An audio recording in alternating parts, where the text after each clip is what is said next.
Well, it looks like we're live. So, hello everyone. It's Lynn Weems coming to you live from A Different Kind of Better.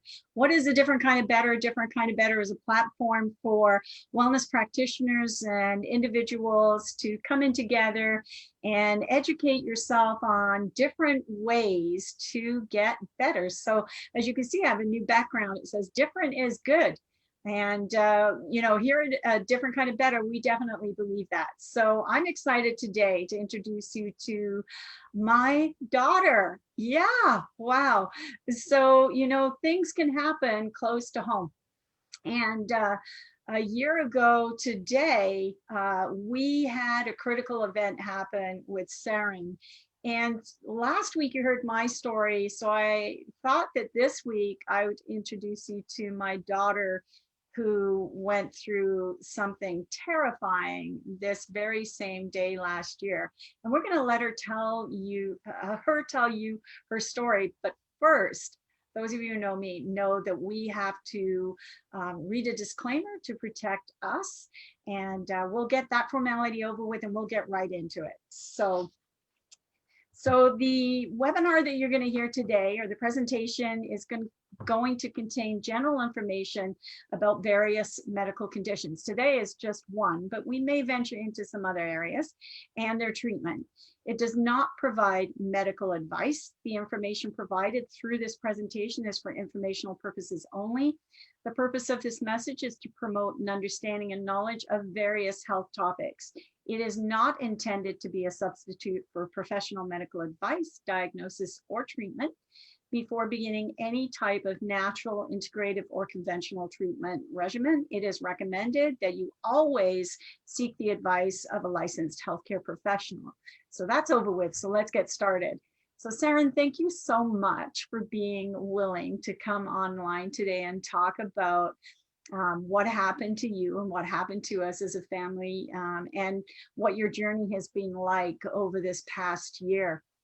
So we'll start off with, first of all, you had an event called a vertebral artery dissection. And so hopefully you can help our viewers now and those viewers that are going to view this later, and explain to them what VAD is. I sure can. First of all, thank you so much for having me as well, Mom. I'm really excited to share my story and bring some awareness to this very rare medical phenomenon. With that being said, I want everyone to know that, as I mentioned, this is very rare. It happens to 1 in 100,000 people. Yes, 1 in 100,000, and I was one of those people, unfortunately. But what a VAD is, as you mentioned, is a vertebral artery dissection. And we actually have 4 major arteries within our neck. The first 2 are our carotid arteries. And so when we feel a pulse, you're actually feeling your carotid artery. And then at the back of our neck are our 2 vertebral arteries. And unfortunately, I tore my left vertebral artery. So you can refer to it as a tear or a rip. So when that happened, it basically blocked blood flow to my brain. And when that happens, it causes narrowing of the artery itself. And that can actually lead to having a stroke. And along with that, a whole bunch of other symptoms can arise. And I also had a minor irregularity on my right vertebral artery. So both of my vertebral arteries were affected, but only the left one was showing as a tear. Wow, you know what? You should go into nursing because you did a great job, Serin, and I'm very impressed. So maybe you can tell us what happened. Like, how did it start? What did you feel? Okay. So to really explain how this all occurred, I really have to go back to the beginning of November of 2019. Even though today is 1 year I was admitted into hospital, there were things that happened prior to that led me to being admitted into hospital. And it's also a very important part of the story because I feel like people need to be aware of what's going on with their own body. And when you think something is wrong, it probably is, and you need to seek help. So I will get into that. November 1st to the 10th. One sec. Yes. Are your hands touching your microphone? Because I'm hearing it. Oh no, that's so strange. All right, no problem. We'll just continue. Let me know if you're hearing that, but no. Okay, so let me just adjust it and I'll maybe point it up and maybe that will help it. But okay, so back to the story there. November 1st to the 11th, I was on my way to sunny Jamaica to celebrate my 10th wedding anniversary. And we had an amazing trip. And on my way back, I unfortunately caught a virus of some sort, a respiratory virus. And it started when I got back from my trip. And within a couple of days, I was coughing at night and quite violently at night. During the day, it was okay, but typically when I laid down, the cough got pretty bad. And so I battled that for a while. And then within a couple of days, I developed pretty bad neck pain to the point where I was having difficulty turning my head and I was getting stabbing pains at the base of my skull. And I went to see my family doctor, and my family doctor told me that I probably was just experiencing a migraine, as I have been a migraine sufferer for many years, and that the virus had probably just gone into my muscles in my neck and my shoulder to go home and get some rest and drink lots of fluids. So I did just that. I went, except that's not the truth, because as a mom, you can't just go home and rest. So I rested when I could while they were at school, but at night I was grocery shopping and taking care of the kids, getting dinner on the table, going about my usual days with this virus. Well, unfortunately, about 4 days later, I ended up in the ER with the same thing, migraine. It had just gotten worse. The pain in my neck was so bad I could barely turn my head, and the dull ache and stabbing pains. And I looked at my husband and I said, this just can't be normal. Something is going on. So unfortunately, my doctor's office was closed. So I went to the ER, and the first ER doc that saw me said, yes, we think it's a migraine. And they gave me an IV with some Toradol, which is a pain medicine, and a steroid to help get rid of the migraine, and hopefully it would go away. So I was sent home, and, the next day I was at Costco doing a heavy shopping load, lifting heavy bags, and, feeling great because that medication and the steroid had helped for a little bit. But unfortunately, by the 29th, which was 5 days later, I was back in the ER for a second time, saw a different doctor, said all of the same things I was experiencing. And he had said to me, I think you have a migraine.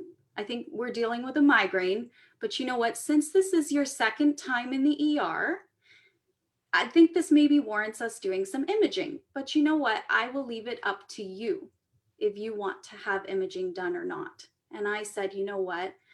I'm used to having migraines, but they don't last this long. And I would really like to go ahead and do the imaging, which was a CT scan with contrast.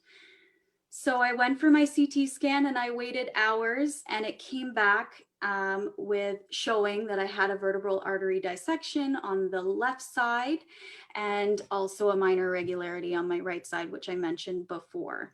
So I waited again to see a specialist. A neurologist was called, and he did all of the neurological testings, and they, all of that checked out. I didn't have any deficits. All of my tests came back normal. So I was sent home again, but this time on a baby aspirin, a daily baby aspirin, with a referral to the stroke prevention clinic. When someone says to you stroke prevention clinic, being 33 years of age, that can be very scary. And you question, wait a minute, I'm being sent to a stroke prevention clinic, what's going on, and how come I'm being sent home? So I went home, I followed the recommendations, I went on baby aspirin a day. Unfortunately, again, a few days later, December 1st, symptoms worsened, And my family had been taking turns and shifts at home here with me because I couldn't be alone. And my dad happened to be with me that day, and I just was not myself. I could not watch TV. I felt not well.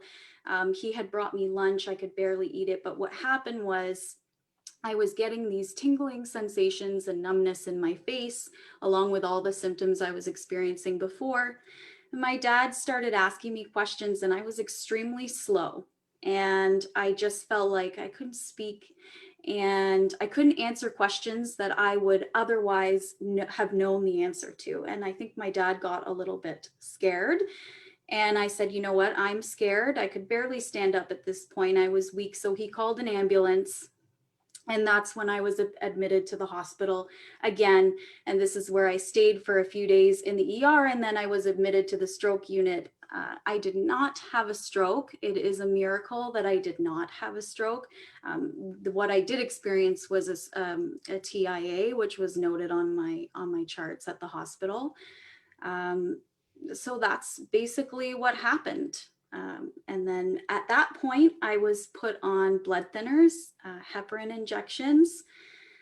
And anything at that point was extremely difficult for me. I have battled anxiety for as long as I can remember, and pretty much, and I'm sure my mom can attest to this, that anything that those doctors and nurses wanted to do to me, I was terrified. I didn't really want to do the blood thinning injections. They tell you the side effects, and unfortunately all you hear is the risks and side effects rather than the benefit. And you're trying to understand, wait a minute, I have a tear, how come I'm getting a blood thinner? Which maybe we'll answer a little bit later, because I do know the answer to that question. So I stayed in the hospital, and then I was sent home. And I had to continue on those heparin injections while I was prescribed warfarin, which is another blood thinner. And I had to get my blood to a certain level before I could come off of those heparin injections. And I was on blood thinners for 3 months. And then in March, just before COVID, when COVID hit, I was taken off my blood thinning medication, which was also another miracle that I'm thankful for, because instead of going to the hospital for weekly visits to check my blood levels, I was able to be at home and be on baby aspirin. So Yeah, yeah. Very lucky. I remember having to help you teach you how to inject into your abdomen. And how terrified you were. And it's just amazing that we can sit here with smiles on our faces 1 year later, and we feel so blessed that you're still with us, because I'll tell you, you work in the medical field, and it's morbid. You see, deaths all the time, but when it's one of your own family members, it's terrifying. And I'm sure any parent, whether they're medical or not, facing the possible loss or the possible chance that you may have a massive stroke and not ever be the same person that you were, is a scary thing for families to face. Chronic illness or a situation like this, an incident where it could be terrifically life-changing for you and for everybody around you, is not something that anybody would ever wish for. But so you've talked a lot about your medical journey. Yes. And, when Serin says she was anxious, I have 4 children, and out of 4 of them, Serin is my most anxious. She always has been. And that's nothing negative. She's also the most emotional and the most loving. And it's just who she is, right? It is what it is, as she will always say to her mom. But your mom was medical, and then kind of switched over into natural health care. And for most of my life, it's been a struggle getting my children to actually follow and believe the same things that I do. And but in the end, you realized, or you accepted at least, that you would take a look at the natural side of things. So what was it that finally made you to decide that, I want to prevent this from happening again? I don't want to go back there. And what made you decide to accept some of the things that you were being offered by me, for example? Well, when you go through something, as you said, life-changing, traumatic, um, you want to look outside the box. You're willing to try anything or everything to feel better. I mean, in those first 3 months, I have never felt worse in my life. I was very weak. I had earaches and neck pain. I was afraid to move my neck. Even looking left or right was like, it was a chore for me. So I spent a lot of time in bed, and I, at that point, was just willing to try everything. And I guess you turn to your family for support. And I know that you've done a lot of research on everything. And that's pretty much why I was willing to, look at your advice and take it seriously and not be the person to forget to take my vitamins or, eat better. Because unfortunately, prior to this, I was the takeout queen and I was not eating very healthy. I'm a complete sugar addict. I love my sweets and cake. And so I've had to change a lot of things about, life pre-VAD to now, which was not necessarily a bad thing. So some of the things that I'm on, the first thing that I was put on was actually 500 milligrams of vitamin C. And vitamin C is amazing for artery health and healing and wound healing. And to be quite frank, I'm a strong advocate about how we all need to be on vitamin C before any health issues arise. I know a lot of people take it as sort of an antioxidant and it's a great thing to take, but the thing is, there are a lot of people who are not taking vitamins, and I often question, would this have maybe happened to me had I been taking these things prior to? And it's such an easy thing. Now that I've gotten used to it, I'll tell you something. When you're given something, I was the person who would forget antibiotics, would forget vitamins. They would all be stocked up in the cupboard, but never taken. But then you have something where it's life or death and you have to take this. You get, I have a little dose-it box that I now live by, and I put my whole week in it, and included in my medication, which is now just a daily aspirin, is all of my vitamins so that I don't forget. And so I'm on vitamin C, and I was taking vitamin D. And I'm also doing the frequency therapy, which, at first I, to be quite honest, was a little bit confused by. I didn't understand it, but after you explained it to me, it became a little bit more clear. And there's been a couple instances where it's really helped. Oh, well, I've had migraines and I've called my mom and said, Mom, I have a migraine today. I really don't feel good. And she will send out a frequency to me.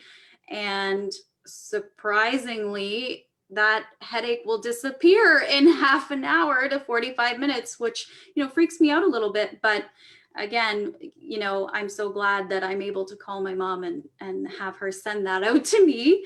And magnesium is another important one that everyone should be on. So I have, so 3 main vitamins for me that I think everybody should be on, regardless of health issues or not. If you are the healthiest person in the world, you should be taking vitamin C, vitamin D, and magnesium.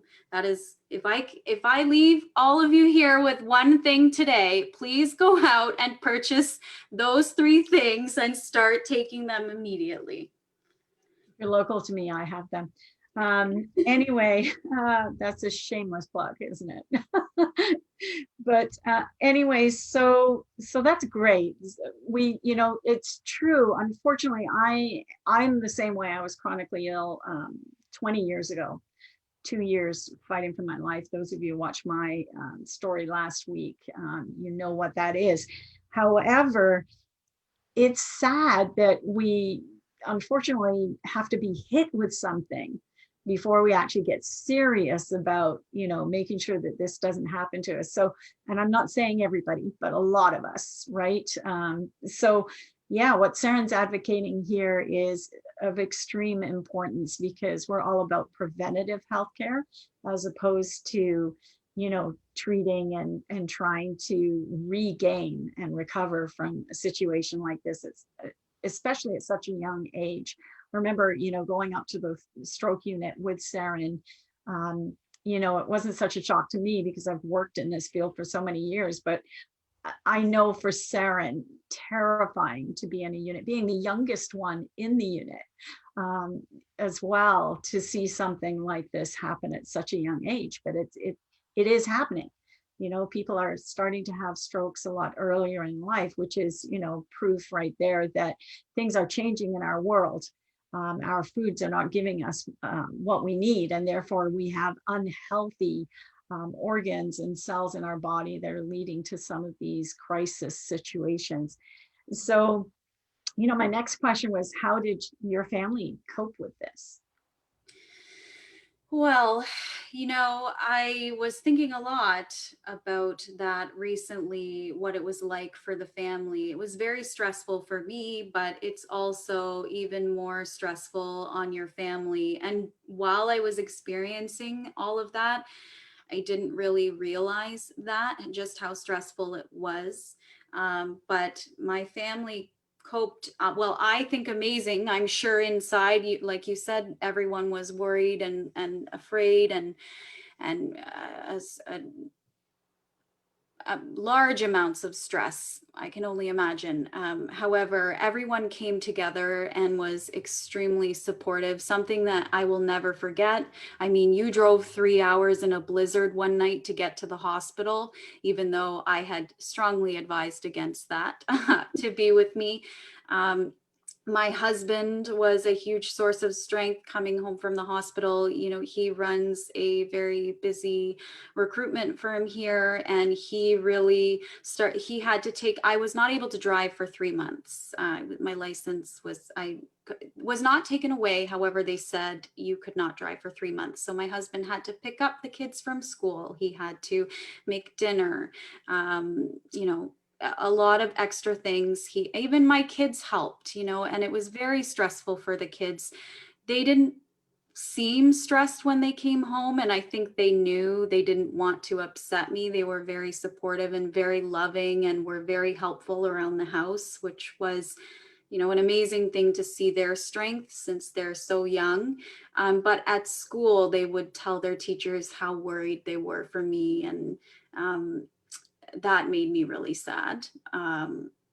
But we all had our strength. My sister would drive from London, both my sisters. My brother came up to visit me.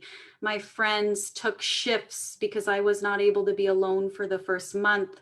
So everyone was coming over here to the house to be with me, to sit and watch TV, or watch me sleep, because to be honest, that's all I did for the first little bit. Was I'd be up for a little bit and then sleep. So I feel like we coped as best we could.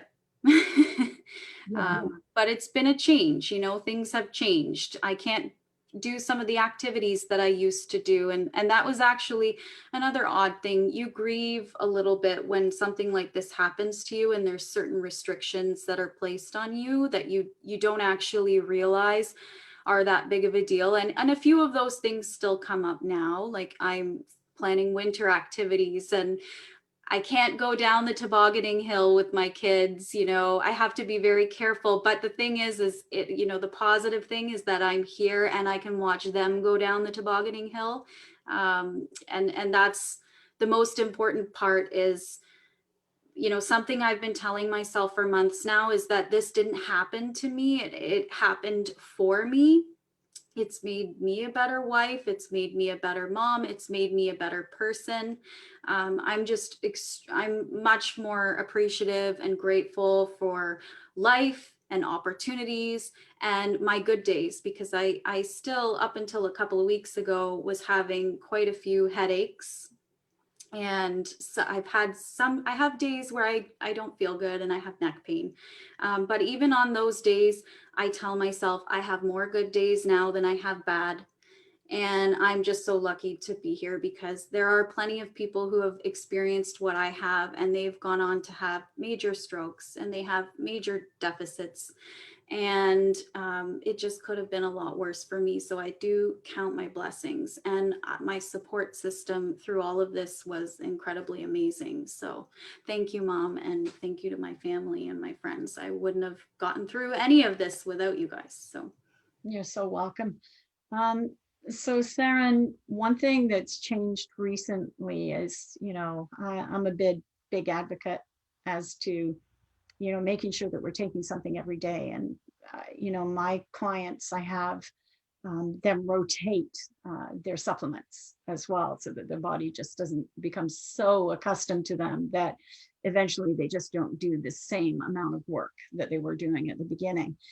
But vitamin D deficiency is huge. It's actually bigger than we think it is. We have way more people out there that are vitamin D deficient and just don't even realize it. For most people to get a vitamin D blood test, there is a small fee for it, unless you have something like osteoporosis or something where the investigations are needed to know where your vitamin D status is. Then it's free, but otherwise it's a small fee. And I'm not sure what that is, but I'm assuming it's around $35 for a vitamin D test, might be a little bit more. But I can't tell you, you should be asking your physician or your natural health care practitioner if there's any way that they can do a vitamin D study, because the deficiency for vitamin D, the amount of things that it can affect in your body is just unbelievable. And they're more than you could possibly imagine. It's just not just about bone health, right? It's about a lot of other things, mental health, things like that. However, the problem with nowadays is that people are afraid of vitamin D, specifically because it's one of the, A, D, E, and a K's. So they are the vitamins that can become toxic with buildup. But if you're monitoring it, it takes a lot to actually get that buildup. So the average vitamin D dosage per day is usually recommended at 1,000 international units. And myself right now, I'm taking 2,000 international units a day. I am usually vitamin D deficient. I'm not a sun worshiper. I very rarely get out. I work very hard. Canada, we don't get a lot of sun months of the year. So we have more months where we're not getting any sun exposure. So the chances of us having a vitamin D deficiency are much higher. And especially with our fast paced lifestyles and fast food, as Serin was mentioning, she was a fast food junkie. We need to take a look at where our levels are, and if they're low, we need to do something seriously. So Serin was vitamin D deficient, and we found that out very early when we did the studies after this happened. We then put her on a vitamin D supplement, but some people have problems with absorption. So it doesn't get to where it needs to go. And they, a few months later, when we recheck her again, she's still vitamin D deficient. When we first found out the vitamin D deficiency, I was on vitamin D. We doubled the dose, and I doubled the dose for 3 months, and we retested. And on that second test, my vitamin D levels actually went down even further after doubling my dose, which was, I couldn't understand that. But yeah, so I just wanted to mention that. Yeah, so what what Serin decided to do was look into injectable vitamin D. She's not close to me. She lives in Toronto. And so she actually found a naturopath in Toronto. And so I'll let her tell you how much vitamin D she is getting in injections right now, and let her tell you about how it's changed for her. Yes. So 2 weeks ago, I ventured out to a clinic, and I met with a very nice naturopath, and we decided that I would do a month of injections, one per week, at 15,000 IUDs per dose. So each week I am getting 15,000 units in my arm right into the muscle. And the reason for that is the vitamin D is a fat soluble vitamin. It gets stored in the muscle and then it slowly will be released to the bloodstream. So my first week, I got the injection, and it can be a little bit uncomfortable. Not the injection itself, but the vitamin can make your muscle very sore. So I had some soreness for a couple of days. But within a couple of days, I noticed I was feeling really good. And, I thought, oh, is this a coincidence? I'm having some really good days. I feel very cheerful. I have no headaches. I feel good. So I went through my week, and I went again this past Saturday, and I said to her, wow, I had an amazing week. Is it possible? And she said, it is possible that you're already starting to feel the effects of it. So we did the second injection.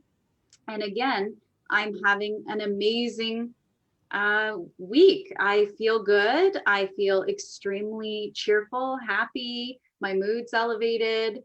I feel like my patience has gone up. I'm doing virtual learning with my kids, which can be stressful in itself. So I feel like I have a little bit more patience for that. And I've had not a single headache in 2 weeks, which is an incredible thing. So part of me is wondering this whole time, is it the vitamin D or is it my injury? We'll never know, but I feel good. So that, I guess that's all that matters at this point.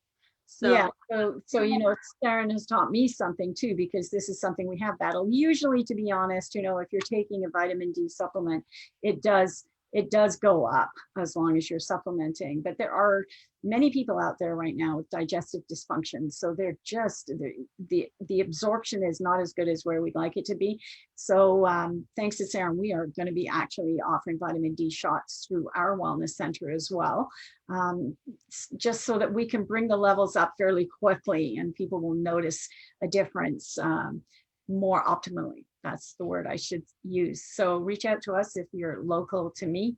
We're in London, Ontario, and we can help you with that.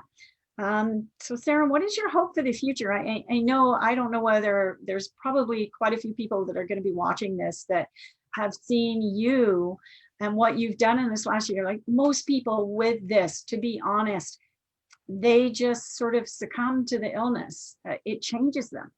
And they become very depressed, very unmotivated. With Serin, amazing mindset. She just decided that, I'm not going to lay down. I'm not going to let this affect me. She just spent a lot of money going to school, and the career she had chosen, she was now not able to do because of her neck.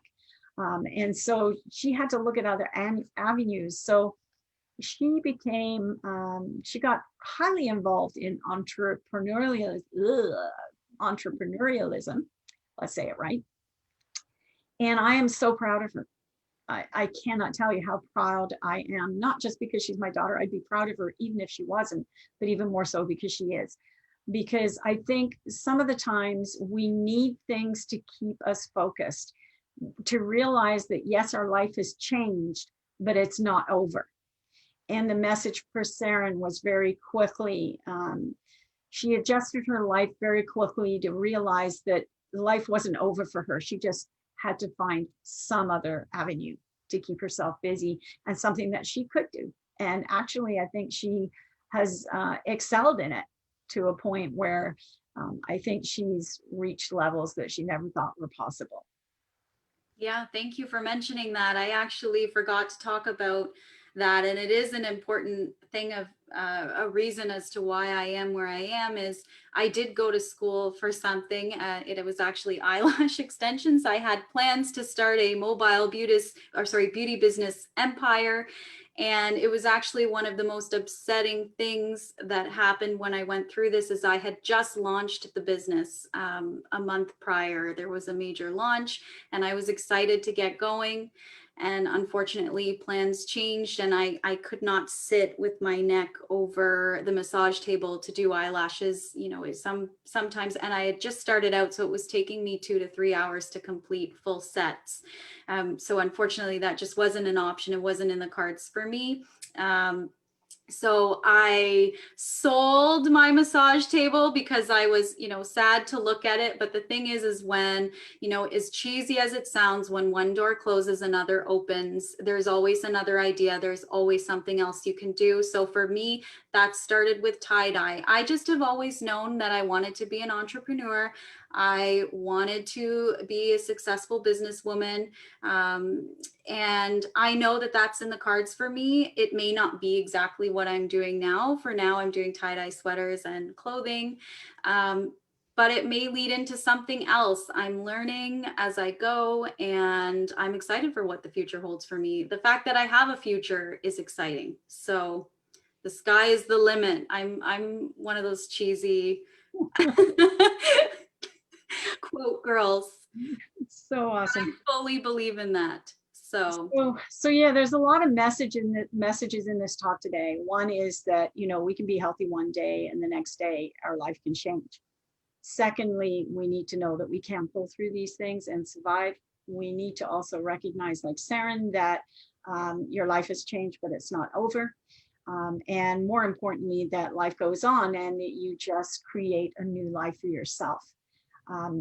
If we get this message out to people that are facing similar situations or this particular situation, then we've done our job, because what we are about as a different kind of better is helping people find their way back to having a very good quality of life, even though they are living with an illness every day. You can definitely improve the quality of the life that you are living. Yes. So thank you so much, Serin, for sharing this. I'm sure it's going to help a lot of people. Mind if I mention one more thing? Just important is one of the books that helped me get through the beginning stages is this book. I got it off of Amazon. It's Carotid and Vertebral Artery Dissection Guide. So it's a guide for survivors and their loved ones, written by Jody A. Dodds and Amanda P. Anderson. I just wanted to take this opportunity to thank these two for writing this book. And anyone who's going through this or knows someone that is going through it, to make sure to get a copy of this book, because it is amazing and it has amazing information in it. Wow, Serin, thank you so much for that tip. Thank you. Can't thank you enough from my heart. And as a mom, of course, I'm going to love you even more. But so please tune in every Tuesday on Live at 5 with a different kind of better for different topics on wellness and how we can help you in this world that we live in today. If you are a wellness practitioner, please check us out at adifferentkindofbetter.com. If you want information about me personally, please check me out at adifferentkindofbetterclinic.com. Love to hear from you. You take care and enjoy the snow in Ontario. Until next Tuesday at 5. We'll see you all then. Thanks for tuning in, everybody. We sincerely appreciate it.